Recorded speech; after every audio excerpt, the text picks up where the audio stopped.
Hey friends, welcome back. If you're new here, welcome. My name is Angel and I am so glad that you're here. Do you ever clean out your refrigerator, your pantry, or freezer and find a few items that you're not really sure what to do with? Maybe some of the items you find are enough for one person but not enough for the entire family? If so, you have come to the right place. Today I have a few ideas that might help you out in those situations. So grab a seat and let's get started. I'm going to make sweet and sour stir fry. I have some odds and ends of different things. I have 3 small wilted peppers. I'm going to see if they're any good. If they're not, I have some in my freezer. These still look good, so I'm going to slice these and then cut them in some smaller strips, about that size.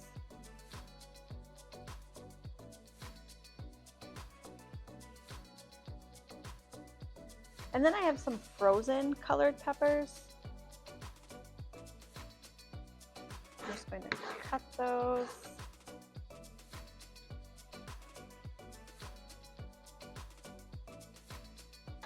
And then I'll set that aside. That's about 1 large pepper.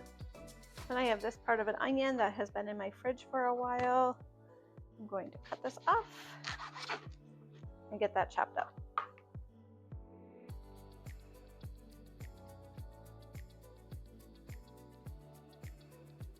I just had some carrot sticks in my refrigerator. I'm going to chop those up about that size. I'm going to finish chopping up these and I'll be right back. Then I had some leftover Parmesan herb crusted pork loin. There are 3 slices of that. I'm going to cut those up. This one's actually pretty thick.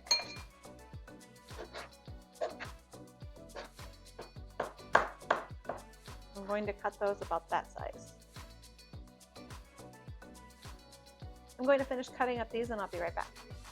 I have a medium-sized saucepan. I'm going to add 2/3 cup of sugar, 1/2 cup of apple cider vinegar. If you just have white distilled vinegar, that's fine too. 1½ teaspoons of soy sauce or Tamari or cocoa Aminos. I'm just going to use the soy sauce today. 1½ teaspoons of minced garlic. I'm just going to do a heaping teaspoon. 1/4 cup of ketchup. 1½ teaspoons of honey. 1/4 teaspoon of ground ginger. I'm going to turn my heat to a medium-high. Whisk it together. I'm just going to bring this to a simmer and let it cook for 10 minutes.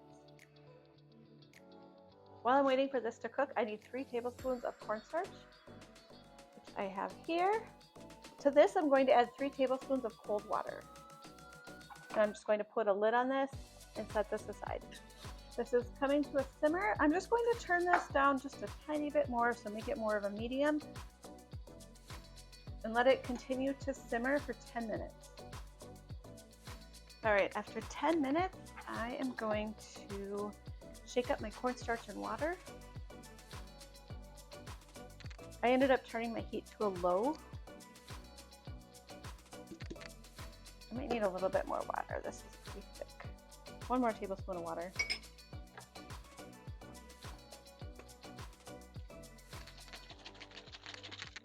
Shake it up really good and whisk that into this. I'm just going to cook this until it's thick.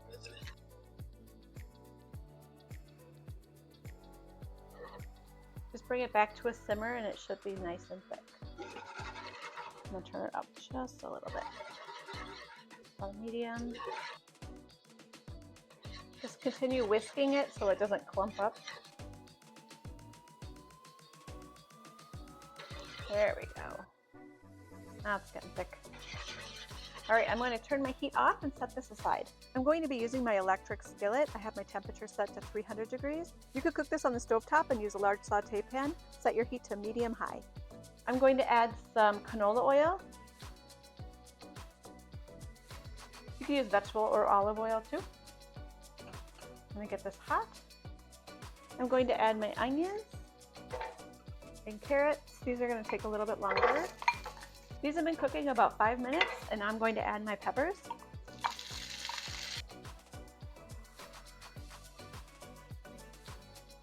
These have been cooking about 8 minutes. Now I'm going to stir in my chopped up pork. And just cook this for about 1 to 2 minutes. I just need to heat it up a little bit. I'm going to pour my sauce over and then stir that in.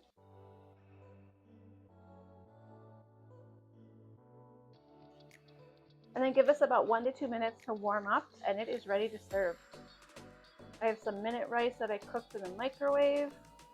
I'm just going to scoop this up and put this on top.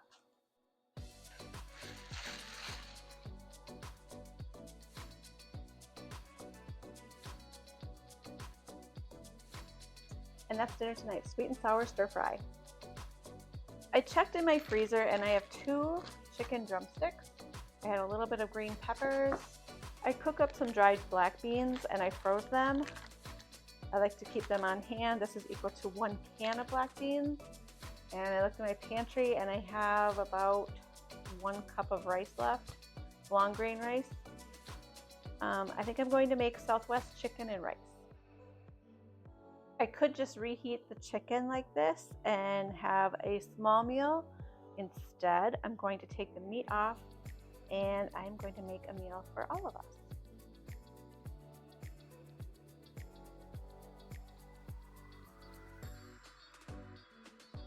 I'm going to cut this up.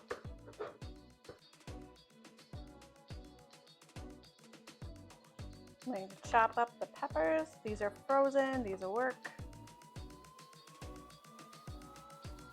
About that size.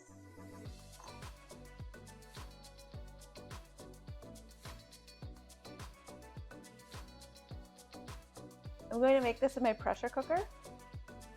I'm going to put this on the saute setting and let it get hot. It's starting to get hot, so I'm going to add my peppers.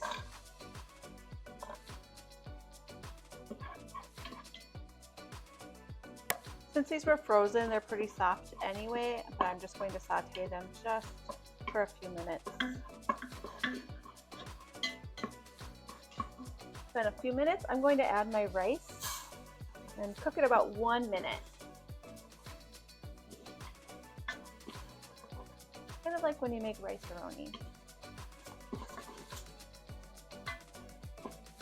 Now I'm going to add my water. I have about 1.5 cups of water. Half of a teaspoon of garlic powder, 1.5 teaspoons of chicken bouillon, a few dashes of pepper, and then stir that.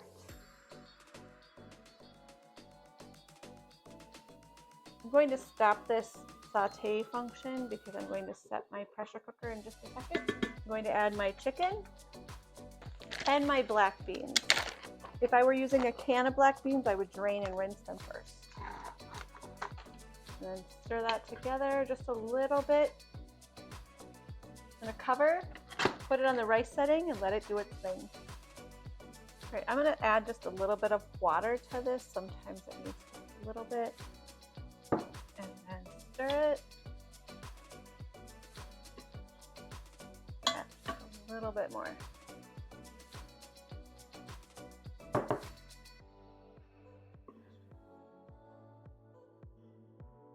Good.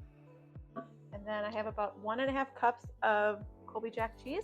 Just use whatever kind you have, what kind you like. Pepper jack is really good in here too. And then stir it until it's melted, and then it's ready.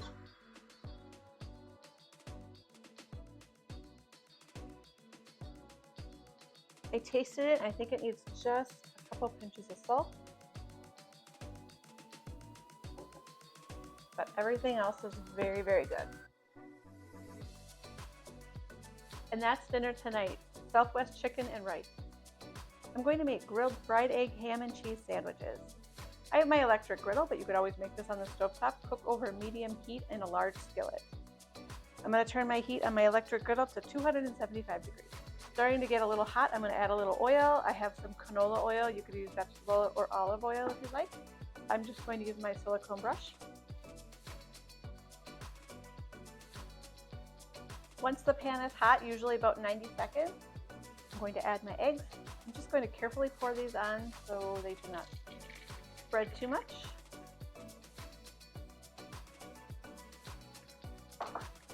I'm just making 2 sandwiches today.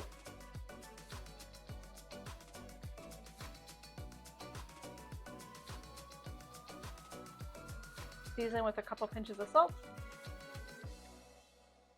and some pepper, however much you like.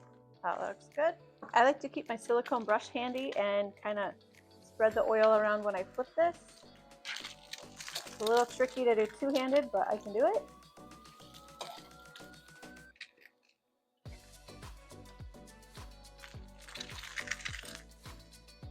Like that. I'm going to shut my heat off and just put these on a plate.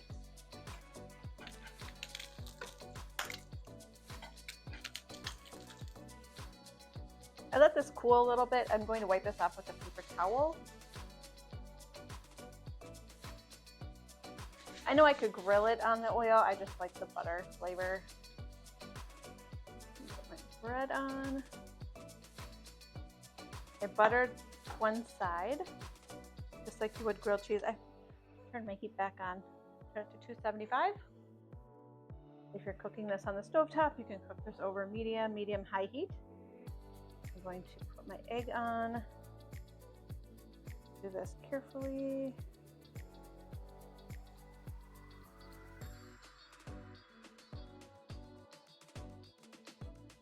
I have some spiral ham left over. I'm going to put that on. Layer it a little bit if I need to. You could just use ham lunch meat if you don't have this. And then I have just a little bit of some extra sharp cheddar cheese. Of course, you could use sliced cheese. Probably be easier, but this is what I have. I have American cheese, but this is better.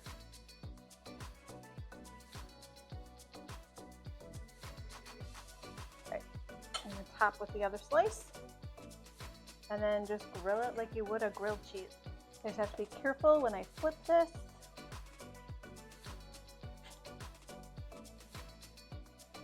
Two-handed. A little.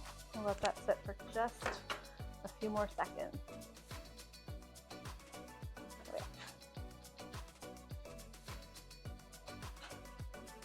That looks good. That one needs a little bit more time on that side. This one is done. That looks good. Yum. And that's how you make grilled fried egg, ham, and cheese sandwiches. Thanks for hanging out with me today. Is there anything different that you would have made with those ingredients? Let us all know in the comments below. Don't forget to like, share, and subscribe, and I'll see you guys next time. Bye-bye.